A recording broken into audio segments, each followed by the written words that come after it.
Hello दोस्तों, welcome back to my YouTube channel Excellent Learning Academy में आप सभी का स्वागत है। तो आज हम आपके लिए लेके आए हैं बहुत ही मोस्ट इम्पॉर्टेंट टॉपिक, जो कि बहुत ही एग्ज़ाम में इतने सारे टॉपिक्स होते हैं। जैसे आप तैयारी करते हैं अपनी बोर्ड एग्ज़ाम की, तो आपको पता नहीं रहता कि ऐसा क्या पढ़े जो बोर्ड एग्ज़ाम में आए। यानी कि आपके सिलेबस में ऐसे बहुत सारे चैप्टर्स होते हैं, है ना, बहुत सारी हेडिंग्स होती हैं। तो आपको इतना सारा मटेरियल जब होता है तो आप क्या करते, तैयारी नहीं कर पाते। नहीं, इतना सारा अगर आपके पास बोझ हो जाएगा, इतना सारा ज़्यादा काम दे दिया जाएगा तो आप जल्दी नहीं कर पाएंगे, है ना। तो अभी क्या हुआ है कि आपका जो टाइम था अपने बोर्ड की तैयारी करने का, तो वो तो आपने गंवा दिया। यानी पहले तो आपने तैयारी की नहीं, ठीक है, लेकिन अब जो थोड़ा बहुत टाइम बचा, यानी 1-2 महीने बचे हुए हैं, तो उसके अंदर आप कैसे बोर्ड एग्ज़ाम की तैयारी कर सकते हैं। यानी कैसे आप बोर्ड एग्ज़ाम के ऐसे टॉपिक पढ़कर एग्ज़ाम की तैयारी कर सकते हैं जो कि आपके बोर्ड एग्ज़ाम में हर बार पूछे जाते हैं। जी हाँ, हम आपको ऐसे क्वेश्चन या टॉपिक बताएंगे जो बोर्ड एग्ज़ाम में हर बार पूछे जाते हैं, ठीक है। तो आप इसको अगर पढ़ेंगे तो आप 90% लेके आएंगे अपना। क्या 90%? आपका 100% आएगा। आपका जितने कभी 70 का अगर आपका पूर्णांक होता तो आप 70 में 70 नंबर ला सकते हैं इन टॉपिक को तैयार कर कर। आपको कुछ भी एक्स्ट्रा पढ़ने की ज़रूरत नहीं है। अगर आप इतने टॉपिक को अपने दिलो जान से तैयार कर लिए हैं या हम आपको बता रहे हैं तो कर लेंगे, ठीक है, तो आपको इसके बाहर कुछ भी नहीं पूछा जाएगा, ठीक है। हम रियलिटी बता रहे हैं, कोई वो नहीं है कि भाई आपको इस वीडियो में बताया जा रहा है। हर वीडियो में यही बताया जाता है कि आपको ये बार बार एग्ज़ाम में पूछ लेता है, इसीलिए हम आपको बताते हैं, ठीक है। तो आप इसकी अच्छे से तैयारी करिएगा, ठीक है। तो देखिए क्या होता है। पहला क्या है, राउल्ट का नियम। क्या? राउल्ट का नियम। यानी जो राउल्ट का नियम होता है, राउल्ट का नियम, ये बहुत ही एग्जाम में पूछा जा चुका है। क्या? बहुत ही एग्जाम में पूछ लेता है। आप पिछले जो पेपर हैं आपके, जो 2022 में हुए थे, ठीक है, 2022 में, 2021 में, 2020 में जितने भी पेपर हुए थे, तो उन पेपर को आप क्या कर सकते हैं, मिला सकते हैं। उनसे क्वेश्चन मिलाइए, जो टॉपिक्स हम आपको यहाँ पे लिखा रहे हैं और जो उसमें क्वेश्चन आ चुके हैं, ठीक है, तो उनसे ये टॉपिक मिलाइए। देखिएगा इसमें के आधे से ज़्यादा क्वेश्चन उसमें आए होंगे, किसी ना किसी उसमें क्वेश्चन पेपर में ये क्वेश्चन, ये टॉपिक ज़रूर आ गए होंगे जो हम आपको यहाँ लिखा रहे हैं। तो आप पूरी किताब तो पढ़ नहीं सकते, है ना, इतना टाइम तो भाई बचा नहीं है कि आप पूरा सिलेबस कवर कर जाएंगे। नहीं, आप अब स्मार्ट वर्क करिए, यानी स्मार्ट स्टडी। जब आप स्मार्ट स्टडी करेंगे ना, तो आप अपना 95% लेके आएंगे। क्या? 95%। तो आपका जनवरी, फरवरी, मार्च, अप्रैल, मई, जून, यानी कि आपके किस में, अप्रैल में तो एडमिशन होता है, ठीक है। उसके बाद जितने भी महीने थे वो तो आपने गवा दिए हैं, ठीक है। दिसंबर भी गया, नवंबर भी गया, और अब आपका आने वाला है जनवरी, यानी न्यू ईयर आने वाला है। तो न्यू ईयर से नए तरीके से नए साल में तैयारी करते हैं ना, तो जनवरी से आप इस तरीके से अगर तैयारी करेंगे, इन क्वेश्चनों को तैयार करेंगे, तो आप अपने 90% लेके आएंगे। अगर यकीन ना हो तो आप इसको पढ़िएगा, फिर एग्ज़ाम दीजिएगा, और अगर आपके 99% ना आए तो आप बताइएगा, ठीक है। तो आपको इस प्रकार तैयारी करनी है। अब हम आपको बताते हैं कि वो कौन से टॉपिक्स हैं जिनको आप तैयार करके ला सकते हैं 95% अपने बोर्ड एग्जाम में, ठीक है। तो देखिए फर्स्ट नंबर क्या है, राउल्ट का नियम। क्या? राउल्ट का नियम। तो ये क्लास 12th केमिस्ट्री के मोस्ट इम्पॉर्टेंट टॉपिक हम बता रहे हैं। क्लास 12th वालों को ज़रूर इसको ध्यान देना, ठीक है। 10th वालों का भी केमिस्ट्री, फिजिक्स, बायो, इन सब में हम वीडियो बना देंगे, ठीक है। तो जो स्टूडेंट क्लास 12th के हों तो वो इस वीडियो को देखेंगे, और किसी टॉपिक पर वीडियो चाहिए तो फिर कमेंट करेंगे, और जो क्लास 10th के हों तो वो भी कमेंट करेंगे अगर उन्हें चाहिए क्लास 10th का किसी भी सब्जेक्ट पर मोस्ट इम्पॉर्टेंट टॉपिक चाहिए, तो हम उसको तैयारी करा देंगे। यानी आपके बोर्ड एग्जाम की हम पूरी तैयारी कराने वाले हैं, आप टेंशन मत लीजिएगा, ठीक है। तो देखिए पहला क्या है, राउल्ट का नियम। राउल्ट का नियम जो होता है वो बहुत ही बार एग्जाम में पूछा जा चुका है, और बहुत बार पूछ लेता है, तो आपको इसको बहुत ही अच्छे से तैयार कर लेना है, ठीक है। फिर सेकंड नंबर है हेनरी की सीमाएं। क्या जो हेनरी के नियम की सीमाएं होती हैं, तो ये भी बहुत एग्जाम में पूछता है। क्या करता है? पूछता है। तो आपको इसको भी तैयारी कर लेना है, ये भी मोस्ट इम्पॉर्टेंट है, ठीक है। तो ये सब क्या है? मोस्ट इम्पॉर्टेंट है। जितने भी टॉपिक हम आपको लिखा है सारे के सारे मोस्ट इम्पॉर्टेंट है, तो आपको इसको बहुत ही अच्छे से ध्यान से देखना है और नोट कर लेना है और अच्छे से इसको अपना तैयारी कर लेना है, ठीक है। फिर आपको अगर आपको इस बार ये भी वीडियो चाहिए कि भाई हमको राउल्ट के नियम लिखाइए, इसका मतलब परिभाषा सहित नियम सहित लिखाइए, तो हम उस पर भी वीडियो आपको बना देंगे, लेकिन वो तो बात की बात है। पहले तो अब ये देखिए कि आपको कौन कौन से टॉपिक पर ध्यान देना है पढ़ने के लिए, ठीक है। फिर अगर इन टॉपिक को समझ में नहीं आता है, आपको उसमें भी बताना है, तो हम आपको उस पर भी वीडियो बना देंगे, ठीक है। हाँ, तो इतना हो गया। फिर देखिए तीसरा नंबर है क्रिस्टल जालक। क्या? क्रिस्टल जालक। क्रिस्टल जालक इज़ वेरी मोस्ट इम्पॉर्टेंट, बहुत ही एग्जाम में पूछा जाता है। आप चाहे तो पेपर में देख सकते हैं, पुराने पेपर में उसमें भी पूछा जा चुका है, ठीक है। फिर देखिए 60 के दोस्त। क्या? 60 के दोस्त। 60 के दोस्त कौन सा होता है, ठीक है। 60 के दोस्त फ्रैंकल दोस्त, आपको पता ही है। 60 के दोस्त पूछ लेता है कि भाई 60 के दोस्त बताइए, 60 के दोस्त क्या होता है। फ्रैंकल दोस्त पूछ लेता है कि भाई बताइए फ्रैंकल दोस्त क्या होता है ना।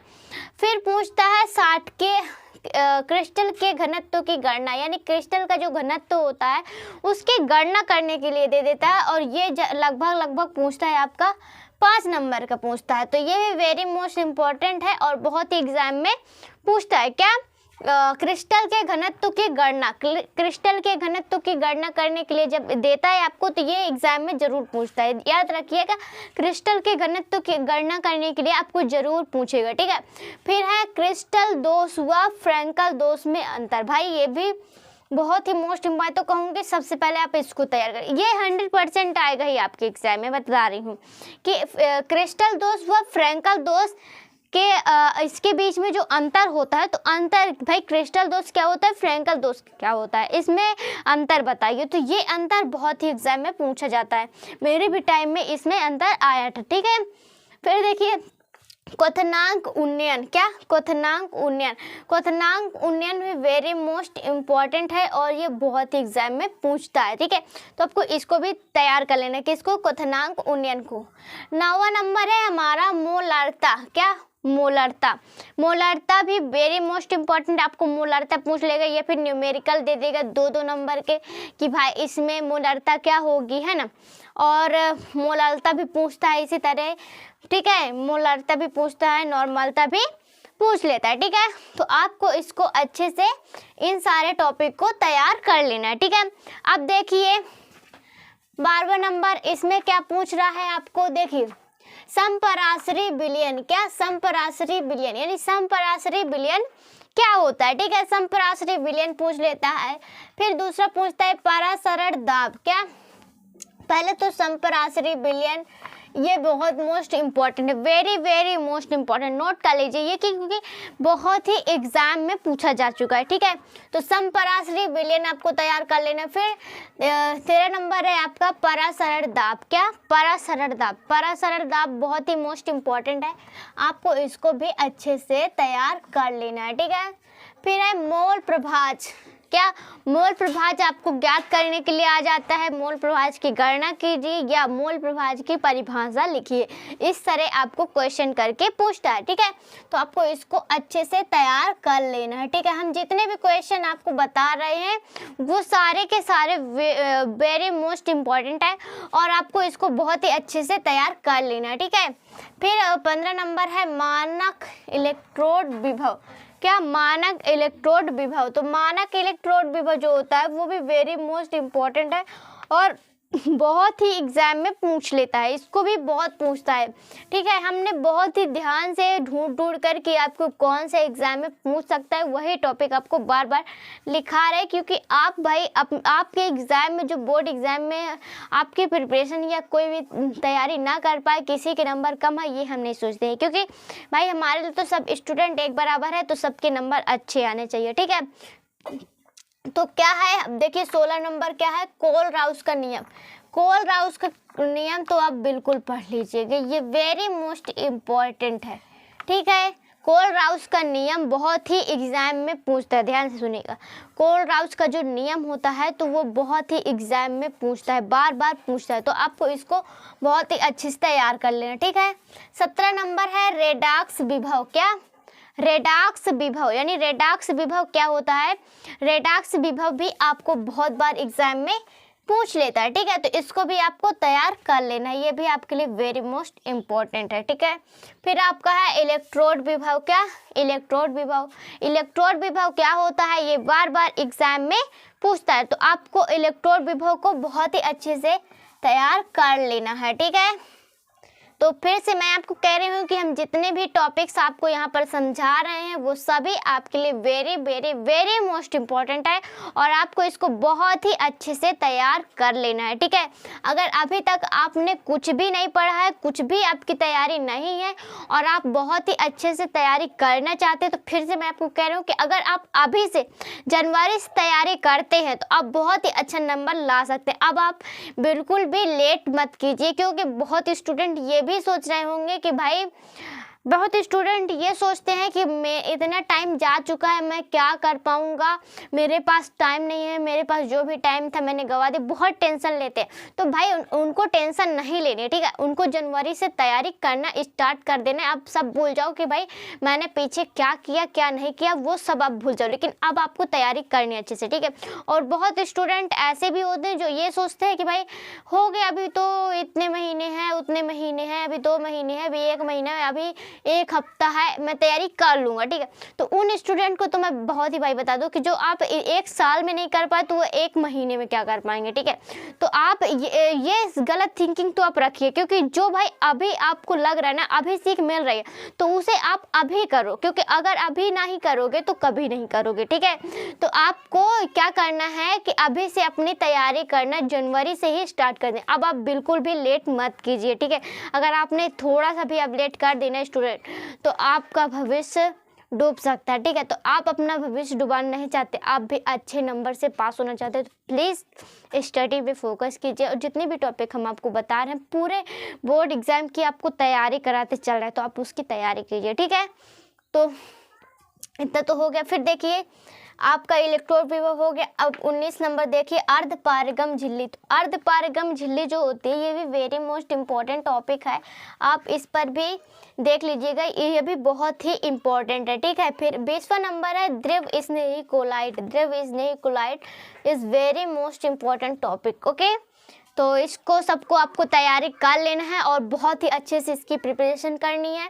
अगर आपको इन टॉपिक पर वीडियो चाहिए कि भाई इन टॉपिक पर हम वीडियो बनाएं और इन सब को हल करके दिखाएं, कैसे लिखना है, कैसे आप बोर्ड एग्जाम में लिख के आएंगे, कैसे तैयारी करेंगे, ठीक है, तो उस पर आप कमेंट कर सकते हैं, हम आपको उस पर भी वीडियो बना देंगे, ठीक है। तो जिस स्टूडेंट को इस सारे टॉपिक पर वीडियो चाहिए तो कमेंट करेंगे, हमारी वीडियो को लाइक करेंगे और अपने दोस्तों को भी शेयर करेंगे, क्योंकि भाई उनका भी बोर्ड एग्जाम है, तो उनकी भी थोड़ी हेल्प कीजिए, ठीक है। जितना ज़्यादा आप किसी ना किसी की हेल्प करते हैं तो गॉड आपकी हेल्प करता है, ठीक है। तो बिल्कुल भी कंजूसी मत किया कीजिए और ज़्यादा से ज़्यादा हमारे वीडियो को सपोर्ट किया कीजिए, ताकि आप लोग के द्वारा, आप ही हमारे सब कुछ है, आप ही हमारी फैमिली है, सब कुछ। क्योंकि एक यूट्यूबर के लिए उसके व्यूअर्स ही मायने रखते हैं, उसके व्यूअर्स ही सब कुछ होते हैं, ठीक है। तो आपको बहुत ही ध्यान से और अच्छे से हमारा सपोर्ट करना है, क्योंकि हम आपके लिए इतना मेहनत करते हैं, सब कुछ करते हैं, तो आप हमारे लिए भी इतना कर सकते हैं, ठीक है। तो इसको जल्दी से नोट कर लीजिए, फिर हम इसके आगे टॉपिक आपको लिखाते हैं, ठीक है। चलिए हम इसके आगे के पॉइंट देख लेते हैं कि आगे क्या टॉपिक्स हैं, ठीक है। तो देखिए शून्य कोटि की अभिक्रिया। क्या? शून्य कोटि की अभिक्रिया। तो शून्य कोटि की जो अभिक्रिया होती है वो भी बोर्ड एग्जाम में बहुत बार पूछी जाती है। आपने अक्सर देखा होगा कि शून्य कोटि की अभिक्रिया की गणना कीजिए, शून्य कोटि की अभिक्रिया की परिभाषा लिखिए, ये बहुत ही एग्जाम में पूछा जाता है, ठीक है। तो आपको शून्य कोटि की जो अभिक्रिया होती है इसको बहुत ही अच्छे से तैयार कर लेना है, ठीक है। फिर आपका 22वां नंबर क्या है कि प्रथम कोटि की अभिक्रिया। क्या? प्रथम कोटि की अभिक्रिया, ये भी आपके लिए वेरी मोस्ट इम्पॉर्टेंट है, ठीक है। ये दोनों ही बार बार एग्जाम में पूछ लेते हैं। क्या? शून्य कोटि की अभिक्रिया, प्रथम कोटि की अभिक्रिया। मैं तो कहता हूँ कि आप शून्य कोटि प्रथम कोटि की अभिक्रिया को सबसे पहले तैयार कर लीजिए, क्योंकि इन दोनों में से कोई एक आपको बोर्ड एग्जाम में ज़रूर देगा। ठीक है, तो आपको इसको अच्छे से तैयार कर लेना। ठीक है, फिर आपका 23वां नंबर क्या है? ठीक है, देखिए आप कोटि और अभिक्रिया, क्या कोटि और आणविकता, जो आपकी कोटि होती है और आणविकता होती है, तो उन दोनों में क्या पूछता है? अंतर। क्या अंतर? इन दोनों में पूछ लेता है अंतर कि भाई इन दोनों में क्या अंतर है, अंतर लिखिए। किसमें? कोटि और आणविकता में। ठीक है, फिर देखिए 24 नंबर है आभासी एकाणुक अभिक्रिया। क्या? आभासी एकाणुक अभिक्रिया। ये भी पूछ लेते हैं आपके एग्जाम में कि आभासी एकाणुक अभिक्रिया क्या होती है, इसकी परिभाषा लिखिए। ठीक है, या इसके बारे में कुछ पॉइंट्स लिखिए। ठीक है, आभासी एकाणुक अभिक्रिया के बारे में, तो इसको भी आपको बहुत ही अच्छे से तैयार कर लेना है। और ये है प्रथम कोटि की अभिक्रिया के लिए व्यंजक। ये very very very most important है आपके लिए, इसको तो बहुत ही अच्छे से आप तैयार कर लीजिए। क्या? प्रथम कोटि की अभिक्रिया के लिए व्यंजक। जी हाँ, प्रथम कोटि की अभिक्रिया के लिए व्यंजक बहुत ही एग्जाम में पूछा। ठीक है, तो आपको प्रथम कोटि की अभिक्रिया के व्यंजक को जरूर तैयार कर लेना है। ठीक है, फिर देखिए 26वां नंबर क्या है? अभिकारकों के प्रारंभिक सांद्रण। क्या? अभिकारकों के प्रारंभिक सांद्रण को। क्या? अभिकारकों के प्रारंभिक सांद्रण को, इसको भी आपको बहुत ही अच्छे से तैयार कर लेना है। ठीक है, क्या? अभिकारकों के प्रारंभिक सांद्रण को। और 27 यानी 27वां आपका पॉइंट है शून्य कोटि की अभिक्रिया के लिए व्यंजक। क्या? शून्य कोटि, ये भी बहुत ही, अब शून्य कोटि की अभिक्रिया के और प्रथम कोटि की अभिक्रिया के लिए आप व्यंजक कैसे निकालेंगे, ये आप कमेंट कर दीजिए। अगर आपको इस पर वीडियो चाहिए तो हम इस पर भी वीडियो आपको बना देंगे कि भाई शून्य कोटि की अभिक्रिया के लिए व्यंजक कैसे, और बहुत ही आसान भाषा में बताएंगे। क्या?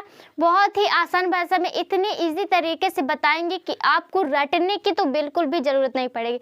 आपको सिर्फ उसका कॉन्सेप्ट क्लियर करना पड़ेगा, और अगर एक बार आपको समझ में आ गया तो आप 100% उसे लिख कर आएंगे। ठीक है, तो आपको ऐसे हम समझाएंगे। ओके, फिर देखिए शून्य कोटि की अभिक्रिया के लिए व्यंजक, इसका वीडियो अगर आपको चाहिए हो तो कमेंट करिएगा, हम इस पर वीडियो बना देंगे। ठीक है, ये आपके लिए वेरी मोस्ट इंपॉर्टेंट है। ये 5 नंबर या 6 नंबर या 7 नंबर ऐसे पूछता है। ठीक है, इसमें आपको शून्य कोटि की गणना करनी पड़ती है, तो गणना कैसे करते हैं अगर आपको ये जानना है तो कमेंट करिएगा, हम इस पर वीडियो आपको जरूर बनाएंगे। ओके, तो जिस भी स्टूडेंट को चाहिए हो वो कमेंट करते जाइए, और वीडियो अच्छा लग रहा हो, आपको सपोर्ट मिल रहा हो, एग्ज़ाम में अच्छे से तैयारी करने के थोड़े से मोटिवेशनल मिल रहा हो, तो प्लीज़ वीडियो को लाइक करिए, कमेंट करिए। ओके, हाँ ऐसे ही मत जाया करिए, देखिए वीडियो को लाइक ज़रूर कर दिया करिए। ओके, हाँ तो देखिए और वीडियो को पूरा देखा करिए, क्योंकि अगर आप बीच में नहीं देखते हैं तो आपको अच्छे समझ में नहीं आता।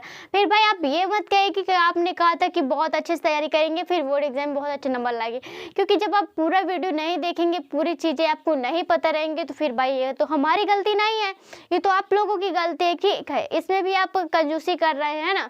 अपने स्टडी में भी तो कंजूसी मत कीजिए, हर चीज़ में कंजूसी करते तो कम से कम स्टडी में तो कंजूसी मत कीजिए, क्योंकि वो आपके फ्यूचर पे डिपेंड करता है। ठीक है, आपका फ्यूचर कैसा होगा ये आपके स्टडी पर रिलेटेड है, यानी आप जितने अच्छे तरीके से स्टडी करते हैं आगे चलकर अपने फ्यूचर में आप उतना ही अच्छे कुछ काम कर पाएंगे। ठीक है, तो उसमें कंजूसी बिल्कुल भी मत किया करिए, और वीडियो को लाइक सब्सक्राइब कमेंट जरूर किया करिए। ओके, फिर देखिए प्रथम कोटि की अभिक्रिया के लिए वेग स्थिरांक। क्या?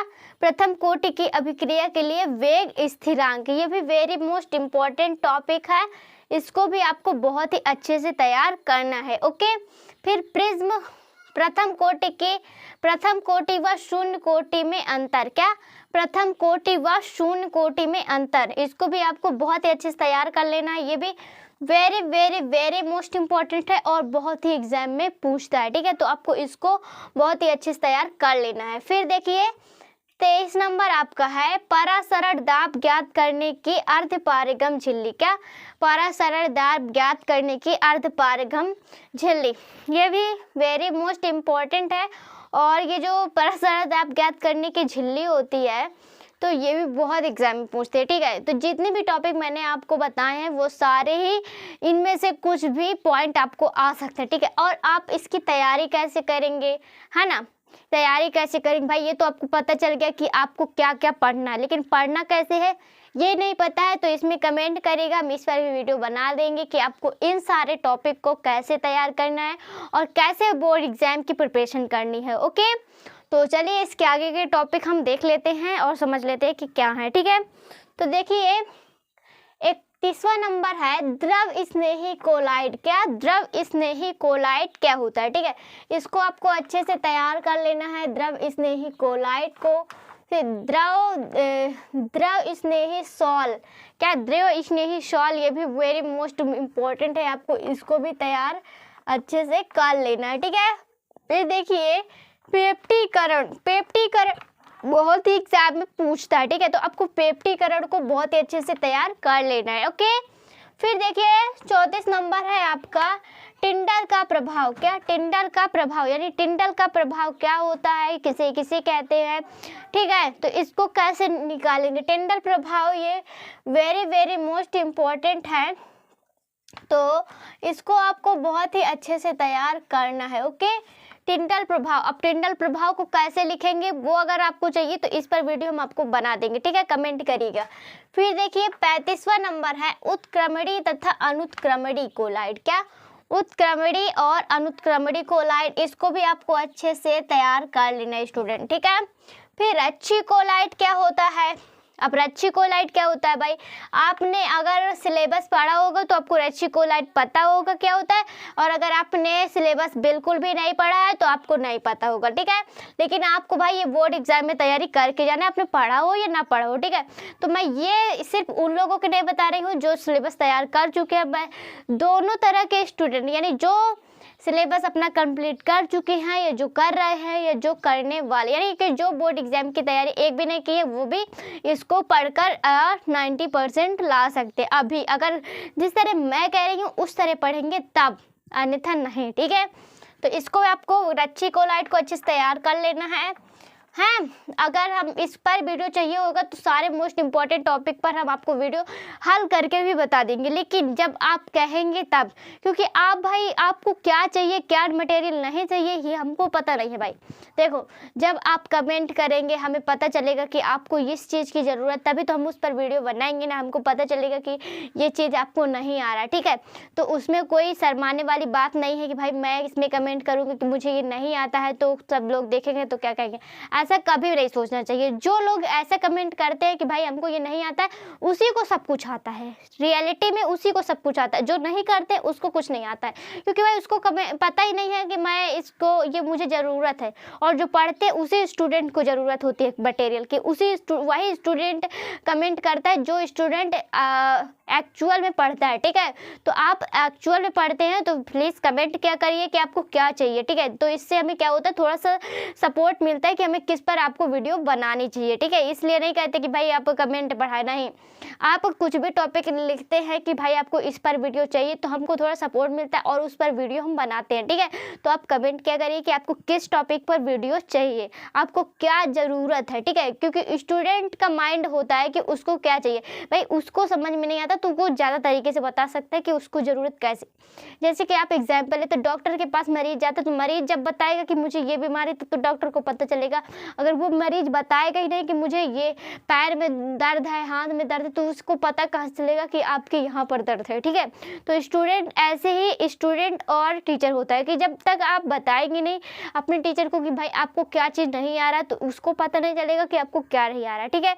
तो आप बताया करिए कि आपको क्या चाहिए, क्या मटेरियल आपको उपलब्ध कराया जाए, ठीक है। तो हम सारे टॉपिक पर वीडियो बनाएंगे, लेकिन आप थोड़ा कमेंट किया करिए और वीडियो को लाइक किया करिए, क्योंकि अच्छा लगता है अगर आप लाइक करते हैं, कमेंट करते हैं, ठीक है। तो ये किया करिए, ठीक है। फिर देखिए 37 नंबर क्या है, विद्युत अपोहन कोलाइडी विलयन। क्या विद्युत अपोहन कोलाइडी विलयन, ठीक है। इसको भी आपको बहुत ही अच्छे से तैयार कर लेना, ठीक है। फिर देखिए 38 नंबर है नाइट्रिक अम्ल। क्या नाइट्रिक अम्ल भी आपको अच्छे से तैयार कर लेना है। 29 नंबर है नाइट्रिक अम्ल निर्माण की ओस्टवाल विधि। अब नाइट्रिक अम्ल निर्माण की ओस्टवाल विधि जो होती है वो वेरी मोस्ट इंपॉर्टेंट है और बहुत ही एग्जाम में पूछी जा चुकी है, पूछी जाएगी, ठीक है। तो इस विधि को आपको तैयार करना, अब कैसे तैयार करना है ये हम इस वीडियो में नहीं बता सकते, क्योंकि इस वीडियो में आपको ये बता रहे हैं कि क्या क्या मोस्ट इंपॉर्टेंट है, क्या क्या आप तैयार करके 95% ला सकते हैं, ठीक है। तो ये हम बता रहे हैं, ये हम अभी नहीं बताएंगे कि इसको तैयारी कैसे करना। अगर इस पर आपको वीडियो चाहिए कि इसको तैयार कैसे करना तो आप कमेंट करिए, हम इस पर वीडियो बना देंगे, ठीक है। तो आप इसको जल्दी से नोट करिए, फिर इसके आगे टॉपिक हम आपको लिखाते हैं, ठीक है। तो देखिए अगला हमारा टॉपिक क्या है, नाइट्रिक अम्ल। क्या नाइट्रिक अम्ल निर्माण की आर्क विधि, ठीक है। अभी हमने देखी नाइट्रिक अम्ल निर्माण की ओस्टवाल विधि, अब क्या है नाइट्रिक अम्ल निर्माण की आर्क विधि, ठीक है। तो इसको आपको बहुत ही अच्छे से तैयार कर लेना है, ये भी वेरी मोस्ट इम्पॉर्टेंट है, ठीक है, और बहुत ही एग्जाम में पूछते हैं, ठीक है। तो इसको आपको अच्छे से तैयार करना है नाइट्रिक अम्ल के आर्क विधि को, ठीक है। फिर 42 नंबर है आपका ओजोन निर्माण की विधि। क्या ओजोन निर्माण की विधि, तो ओजोन निर्माण की जो विधि होती है ये भी वेरी मोस्ट इम्पॉर्टेंट है और बहुत ही एग्जाम में पूछता है, ठीक है। तो आपको इसको भी अच्छे से तैयार कर लेना है, ओके। फिर देखिए 43 नंबर है शुद्ध ओजोन कैसे प्राप्त करें। क्या शुद्ध ओजोन कैसे प्राप्त करें, ठीक है। तो शुद्ध ओजोन जो होता है, ओजोन गैस होती है, ठीक है। तो शुद्ध ओजोन को कैसे प्राप्त कर सकते हैं, ठीक है, आपको इसके बारे में लिखना होता है, तो इसके बारे में आपको पढ़ना पड़ता है, ठीक है। तो जब आप इसको पढ़ेंगे तो इसके बारे में लिख पाएंगे, ठीक है। तो आप अगर इसके बारे में पढ़ना चाहते हैं हमें कमेंट करेगा, इस पर वीडियो हम आपको बना देंगे, शुद्ध ओजोन को कैसे हम प्राप्त कर सकते हैं, ठीक है। तो ये हो गया। फिर देखिए 44 नंबर है उत्कृष्ट गैसों के लक्षण, यानी जो हमारे वायुमंडल में उत्कृष्ट गैसें होती है तो उसके क्या लक्षण होते हैं, उसमें क्या गुण पाए जाते हैं, ठीक है। तो उसके बारे में आपको लक्षण लिखना होता है कि ये भाई उत्कृष्ट गैसें जो होती है तो क्या लक्षण प्रदान करती है, ठीक है। तो आपको इसके बारे में लिखना होता है, ओके। तो आप इसको भी नोट कर लीजिएगा, ये भी वेरी मोस्ट इम्पॉर्टेंट है बोर्ड एग्जाम के लिए, तो आपको इस टॉपिक को भी अच्छे से तैयार कर लेना है, ओके। फिर देखिए 45 नंबर है डीकन विधि। क्या डीकन विधि, तो डीकन विधि को कैसे करते हैं ये भी वेरी मोस्ट इम्पॉर्टेंट है। ये लॉन्ग आंसर में पूछा जाता है, मतलब लॉन्ग क्वेश्चन आपको दे देता है 5-6 नंबर का, तो आपको इसको हल करना होता है, ओके। या 7 नंबर का पूछ लेता है या 5 नंबर का, ऐसे ही पूछता है। तो इसको आपको अच्छे से तैयार कर लेने, किसको, डीकन विधि को, ओके। फिर आपका 46 नंबर है संक्रमण तत्व।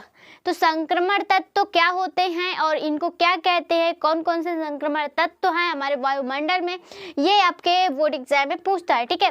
तो संक्रमण तत्व बहुत सारे स्टूडेंट पढ़ लिए होंगे, बहुत सारे स्टूडेंट नहीं भी पढ़े होंगे, तो उसकी टेंशन नहीं है। अगर आपको इस पर वीडियो चाहिए तो हम दे देंगे, ओके।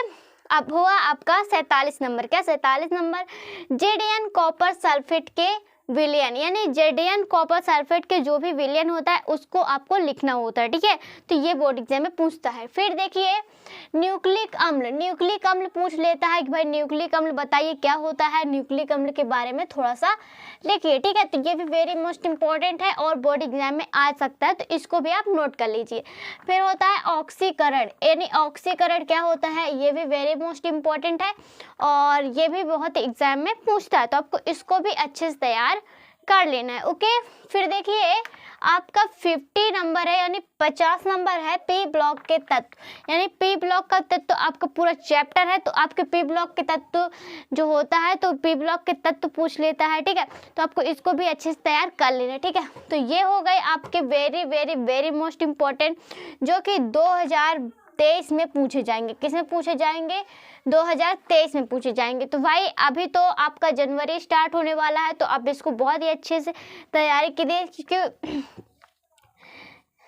जनवरी से आप अगर इसको तैयार करते हैं तो आपके कितने आते हैं, 95% आते हैं। कितने आते हैं? 95% नंबर आते हैं। ठीक है, तो आप इसको जनवरी से अच्छे से पढ़िए और अच्छे से तैयारी कीजिए और अच्छे नंबरों से पास होइए। ठीक है, तो आपको खाली ये नहीं करना कि अब भाई आपका टारगेट क्या है, टारगेट भी डिसाइड आपका होना चाहिए कि आपका गोल क्या है। ठीक है, तो गोल को अचीव करने की जब लत लग जाती है ना, तो ये क्या आप इसको क्या इससे बड़े बड़े चैप्टर्स को, हेडिंग्स को आप कवर कर सकते हैं, बहुत ही जल्द तैयार कर सकते हैं। 1 महीने में आप पूरी प्रिपरेशन कर सकते हैं अपने बोर्ड एग्जाम की। ठीक है, तो आपको इसको बहुत ही अच्छे से तैयार कर लेना है। सारे टॉपिक को हमने बहुत ही क्लियर है आपको समझा दिया है, जो कि आपके लिए बहुत ही ज़रूरी था बताना, क्योंकि मैं भी जब बोर्ड एग्जाम में थी तो भाई मेरा भी मैं तो तैयारी की थी, पर लास्ट में क्या होता है कि लगता है कि यार मैं क्या क्या पढ़ लूँ, क्या क्या तैयारी कर लूँ कि हमारे मैं टॉपर बन जाऊँ, ये करूँ वो करूँ। तो